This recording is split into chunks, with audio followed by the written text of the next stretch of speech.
quando você não percebe o seu distanciamento do relacionamento com o Senhor Jesus, quando você troca Ele pelas coisas vãs e vis desse mundo, quando você despreza a mesa dele, começa a comer o pão, beber o cálice, sem tocar a realidade da vida, do significado profundo do que é a mesa do Senhor. Quando você banaliza o perdão de Deus, isso é apostasia, é o abandono de princípios, da verdade, é a frieza do amor, isso é apostasia. Nosso Senhor Jesus, ele disse lá em Mateus capítulo 24, que para se multiplicar a iniquidade, o amor de muitos iria esfriar. A palavra amor ali é ágape. Ao que está em Romanos capítulo 5, versículo 8, o amor de Deus foi derramado nos nossos corações pelo Espírito que nos foi outorgado. Você consegue ver isso? Então, irmãos, vamos entender o contexto desta apostasia, desta exortação. Porque eu vejo que, nesse tempo, irmãos, muitos irmãos estão desprezando a palavra, a comunhão, a vida do corpo, a doutrina. Numa hora como essa, irmãos, eu já disse face a face para alguns irmãos, que hora que você escolheu para desviar, que hora que você escolheu para apostatar, porque possivelmente muitos não terão tempo de voltar. Porque eu digo para vocês, há uma sensação muito clara que o nosso Senhor Jesus está voltando. E agora nós temos que estar aqui. É hora, irmãos. É hora de nós avançarmos. Quem quiser retroceder, eu lamento. Quem quiser voltar para trás, eu lamento. Há um povo que os seus afetos estão sendo arrebatados pelo Espírito Santo. Há um povo que, como diz Cantares, capítulo 4, verso 9, que vai arrebatar o coração desse noivo, que ele terá prazer de voltar para esse. Ele vai ser magnificado, ele vai ser glorificado nesses. Então, meus irmãos, por isso ainda é hora de falar de apostasia. Vamos aqui, por favor, vamos ler os versículos 12 a seguir, até o versículo 25, é claro que não vamos conseguir terminar hoje, mas vamos observar todo esse contexto. Olha a grandeza, olha a riqueza, o que é a vida cristã. Como diante de tanta riqueza, de tanta grandeza, de tanta beleza, de tantas glórias, ainda há pessoas que possam apostatar. Começa assim o versículo 12. Jesus, porém, tendo oferecido para sempre o único sacrifício pelos pecados, assentou-se à destra de Deus. O escritor dessa epístola vai nos conduzir à doutrina da plenitude da salvação. Aquilo que ele diz lá no capítulo 2. A tão grande salvação. Esses textos que nós vamos ler,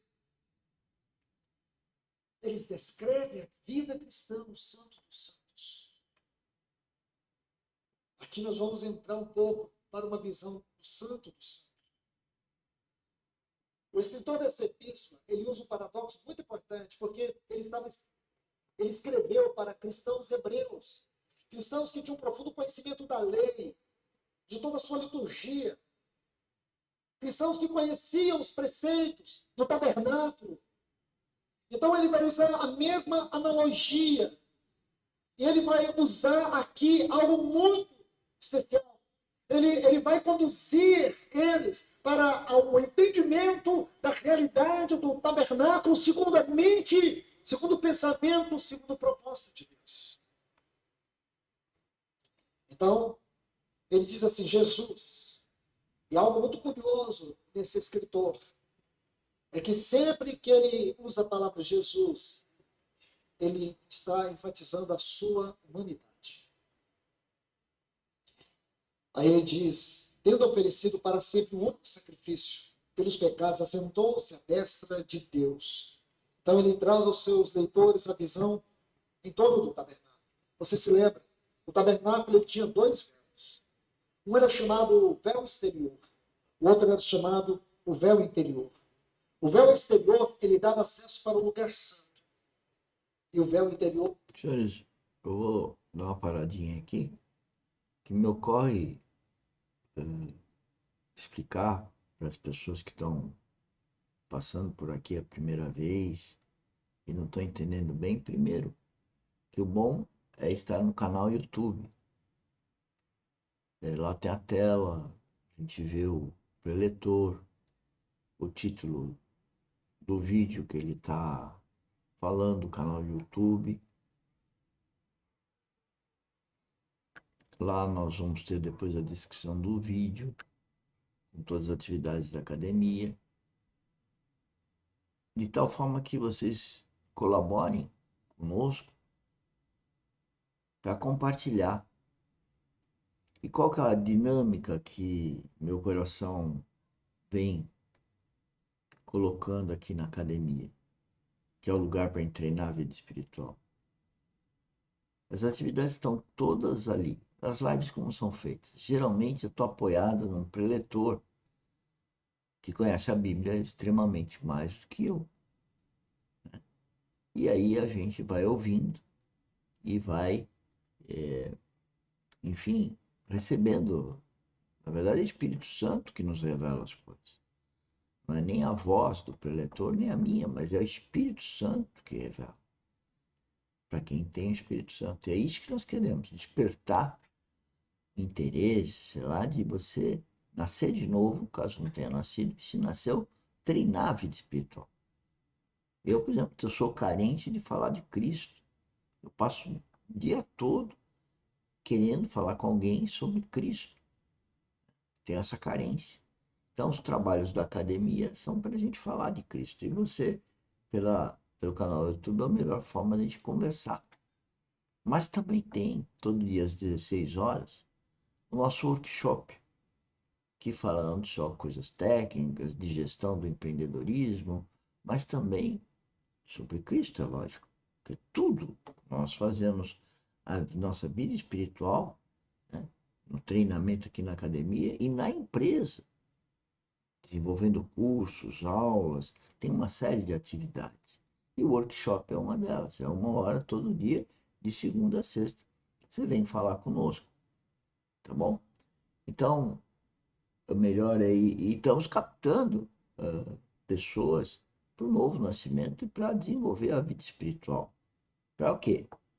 Porque Cristo pediu isso para nós, há 2000 anos atrás, para desenvolver o corpo de Cristo, a noiva, a igreja de Cristo, para que ele volte o quanto antes nos arrebatar para a vida eterna. Vida eterna que já começou para quem nasceu de novo. Dava acesso para o lugar santíssimo. Ele agora mostra isso para eles. Agora existe um detalhe que ele quer mostrar aqui. É que esses dois véus, eles ocultavam a glória de Deus, que estava revelado lá no lugar santíssimo, naquele móvel tão importante, a arca. E em cima da arca tinha aquele propiciatório, com aqueles dois seres que tinham suas faces como que voltadas para dentro daquela arca. E dentro da arca, você se lembra, tinha a vara de Arão que floresceu, o pote de maná e as tábuas da mesa. Tudo isso tem grande significado, mas não é o meu encargo aqui. Então, antes, só o sumo sacerdote podia entrar uma vez por ano, uma única pessoa, em todo Israel, uma única pessoa podia passar por aqueles dois véus. Uma única pessoa, uma única vez por ano. Escute isso. O quanto era restrito.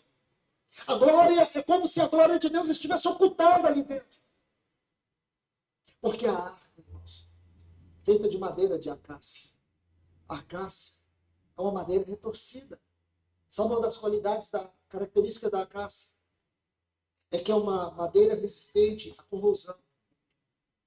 Porque ela fala da incorruptibilidade da natureza humana do nosso Senhor Jesus. E a arca era revestida de ouro. E por quê, irmãos? Porque fala daquele que é homem, mas também é Deus. Ele é humano, mas ele é divino, porque o ouro fala da natureza.